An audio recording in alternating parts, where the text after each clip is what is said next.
Halo teman-teman semuanya, di video kali ini kita semua akan belajar bagaimana cara menampilkan data dari database. Oke, langsung saja kita mulai. Teman-teman bisa buka tutorial di bagian ketiga, di bagian menampilkan data dari database. Oke, langsung saja kita mulai. Nah, di sini kita akan membuat sebuah model baru terlebih dahulu. Teman-teman bisa membuatnya di dalam folder apps, kemudian /models, dan teman-teman bisa buat nama modelnya dengan nama postmodel.php. Oke, langsung saja kita mulai seperti ini. Kita bisa buat di apps, kemudian model, kita buat new file seperti ini dengan nama postmodel. Kemudian untuk kodenya di sini saya sudah sediakan, dan saya akan jelaskan sedikit tentang modelnya. Oke, teman-teman bisa paste di sini. Nah, di sini kita akan memberikan atau menginisialisasi tabel yang akan kita gunakan oleh model ini. Jadi post model ini akan menggunakan tabel yang bernama post seperti itu. Oke, kemudian di bawahnya kita juga menggunakan mass assignment, artinya kolom apa aja yang boleh diinsertkan atau boleh dimanipulasi untuk mengolah data ke dalam database. Nah, di sini kita ada ID, ada title dan juga ada content. Oke, kurang lebih seperti itu. Kemudian langkah selanjutnya kita akan membuat sebuah controller untuk menampilkan datanya tersebut. Nah, di sini kita bisa membuatnya di dalam folder apps /controller, dan nama controllernya adalah post.php. Oke, langsung saja kita bisa mulai. Di sini kita bisa buat di dalam apps, kemudian controller, kita bisa buat file baru lagi dengan nama post.php. Nah, teman-teman perhatikan ketika kita membuat sebuah controller baru ataupun model baru, huruf depannya harus menggunakan huruf besar, kurang lebih seperti itu. Oke, di sini kita bisa copy untuk kodenya, kurang lebih seperti ini. Nah, di sini saya akan jelaskan sedikit. Jadi di dalam controller model ini kita akan mengimport, yaitu model kita. Kita menggunakan perintah use apps model post model. Artinya kita akan memanggil file model kita di dalam folder ini. Oke. Setelah itu di sini kita akan membuat sebuah function yang bernama index. Nah, function ini kita akan menginisialisasi model kita. Oke, teman-teman bisa lihat di sini. Kemudian yang kedua kita akan menggunakan pager. Pager ini akan kita gunakan untuk membuat sebuah paginasi di project kita. Atau untuk menampilkan datanya kita menggunakan pagination, kurang lebih seperti itu.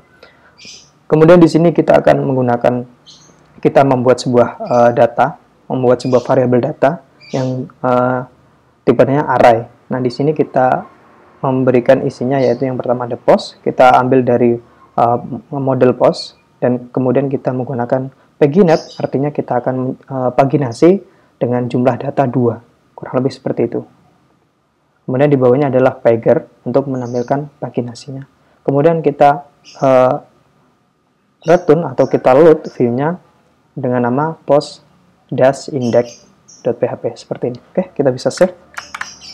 Kemudian di sini kita selanjutnya akan membuat view dengan nama post-index seperti ini.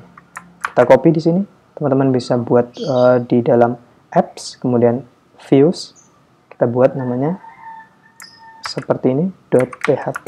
Oke. Kemudian teman-teman bisa copy projectnya atau copy kodenya seperti ini. Kita bisa paste di sini. Nah, di sini saya akan jelaskan sedikit. Untuk yang pertama kita akan menggunakan CSS Bootstrap secara online atau secara CDN. Kemudian yang kedua kita menggunakan title-nya seperti ini, data post _coding.com seperti itu. Nah, di sini kita juga membuat session flash data. Session flash data ini kita gunakan untuk menampilkan sebuah alert atau success message atau error message ketika kita menambah atau mengupdate data atau menghapus data ke dalam database. Oke, kurang lebih seperti itu. Kemudian di bawahnya kita membuat satu tombol untuk kita arahkan untuk menambah data. Oke, kurang lebih seperti itu. Dan di bawahnya kita membuat sebuah tabel untuk menampilkan data tersebut. Kurang lebih seperti itu. Nah, kemudian di sini kita menampilkan paginasinya menggunakan seperti ini.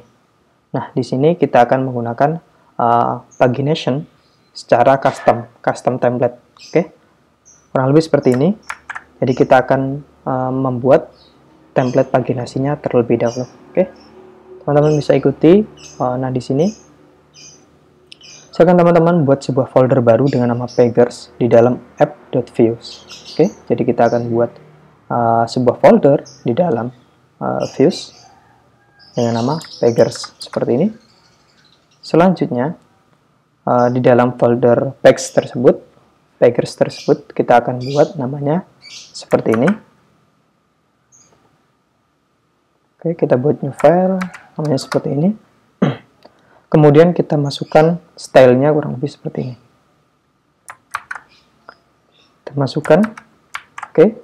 Setelah itu, nah di sini kita akan mencoba meregisterkan style kita di dalam config. Oke, teman-teman bisa buka di dalam folder apps, config, pegger yang semulanya seperti ini, kemudian kita registerkan seperti ini. Kita tambahkan seperti ini. Oke.